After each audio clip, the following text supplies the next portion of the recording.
All right, Jim, we made a return to Dark in the Park in Orland. This is, they call it the Orland Park Haunted Woods.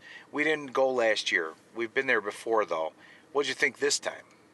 Well, this time I think it was a real return to form overall. I felt that the why don't we start with what worked? I think with the actual Dark in the Park. I think the atmosphere was very very well handled. There was a great balance between the outside portion of walking through the woods and just having that creepiness factor of the darkness around you with actors who for the most part were very very engaged in their roles. Some recurring characters who would pop up at one point and then make an appearance later, like this jester character, very very well done. And then the inside portions, the interior set pieces, starting with a motel, the little backstory provided initially, I think was very very well done. Some real standouts in there. Face coming through a mesh portion. A laundry room setting I had never seen before in a haunted hall, with some extremely, extremely clever touches. The actual dryer going through a cycle and actually looking like a functioning machine. I think the maze, while not necessarily a beneficial ad, I think was still effective, particularly the first location set piece. The second, maybe not so much, but overall, again, I think the ambiance, I think the acting, and I think the set pieces were very, very much a return to a classic form and were superlative. In terms of, some constructive suggestions, I think first of all, the ratio, the time spent versus cost, for the most part was great. It was about a 20-minute haunt, fast track or VIP, ticket 17, the normal, I believe if you bring a canned item was 10, so you really can't beat that. My issue, though, was with the actual VIP ticket, which, on the one hand, we were informed by the ticket taker it was a waste of money, which seemed to be a little bit off-putting.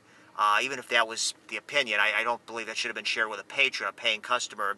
And two, it didn't really have any apparent benefit because we were just waiting in a group when we showed up and weren't fast-tracked at all, in fact. We should have been in the first grouping and weren't. So I didn't really see any benefit with that, but we didn't know either. And my second comment really has to do with the guides themselves, who for the most part, just let you kind of go at your own pace and were non-intrusive. However, a couple of times we were being, herded or ushered, somewhat rudely, just, in other words, kind of picking up the pace, which again, I think you should be kind of allowed to experience at your own pace. But again, not an overwhelming criticism. But overall, again, I think this was a real return to form. And I would be inclined to give this 3.5 chainsaws overall. Again, I'd be interested to see in subsequent years the improvements put in place. But I think this was a definite improvement over the preceding year. Yeah. Orland Park Haunted Woods this year, called Dark in the Park, was one that we purposely avoided last year because our experience 2 years ago, and perhaps it was actually 3 years ago now, really wasn't that good. In fact, in our review, we said the best thing was the pizza that we had while we were waiting in line, so we really weren't too thrilled with it. But nevertheless, we like to give haunts another try, and this is one that's been good in the past, so we tried it again. We actually heard from one of our followers who said that you really should go this time. They've changed it up, so we did. As Jim mentioned, one negative, and it's somewhat of a minor negative, but I have to point it out, is this VIP ticket. We purposely purchased a VIP ticket because the previous time when we were there, it took us quite a long time to get through the line. Now, this night it was a little bit rainy, a little bit drizzly. There wasn't a huge line, but we didn't know that because we didn't know where the line formed up when we were buying the tickets. But when we went up to the ticket taker, he said to us, "Oh, that was a waste of money," as if we shouldn't have bought this. And then he proceeded not to put us at the head of the line. So that was rather odd. I find the commentary a bit odd, especially if you want patrons to buy VIP. And secondly, it is true that the first group only went in maybe less than 10 minutes ahead of us. That's very true. But nevertheless, if you pay for VIP, you should be put in the first group at least. And we were not. And I found that comment rather odd coming from one of the patrons there. From one of the operators, I should say.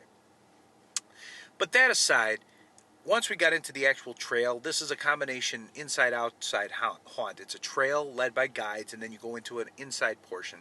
This year was a motel, an abandoned motel. It had a nice facade on the outside, a neon sign with a blinking vacancy. It was very, very well done. A receptionist that greeted us at the front desk and took us through the hotel, or invited us to go through the hotel. Various rooms on the inside. Nothing spectacular, mostly younger actors in masks and things. Interesting, entertaining if you go with a group, or in our case, if you're behind a group of young, scared people who scream quite a lot. That's always quite entertaining, and that's what we look for in a haunt. So just keep in mind, this is not Hollywood-style stuff. This is not professional actors. This is a volunteer thing. It's on the level of a JC's haunt or a community haunt. Scare factor for us was low, but of course your mileage may vary, as evidenced by the girls who were in front of us who were screaming constantly, which was great. Indoor, outdoor, the first part was the hotel, and that was the best. I have to give a special mention to the guy who crept up behind me because I was last. And he was just a creepy guy walking around, and he crept up behind me and he whispered, he said, "Don't go last," which I thought was rather funny. It's little stuff like that. The laundry that Jim mentioned, never saw that before. And the dryer was turning around and around. It actually was circling. It had clothing in there or something, and it would blow air at you as you walked by. Just kind of different. The maze, okay, not too bad. And then back on the trail, they had a lot of actors on the trail this time. People would run from one point to the other and jump at the crowd and then show up somewhere else, which was really kind of cool. And at the end, there was a chainsaw guy and several clowns that surrounded all the girls in front of us, which was highly entertaining for us. They kept going back and forth after these girls. They wouldn't let them go. So 3 buildings that you go in and out of, plus the trail. It's almost 20 minutes long, which is quite considerably a long time. We have to take off a couple minutes there because we were backed up. There was a bit of a problem with the patron flow. Got a little bit backed up in there. But overall, this year it's entertaining for what it is. It's $12 regular price, $2 off if you bring a canned good. So it'll be $10, $17 for VIP. Get there early and just get the regular price. Bring a canned good. It's a pretty reasonably priced haunt, and I'm going to give it a 3.5.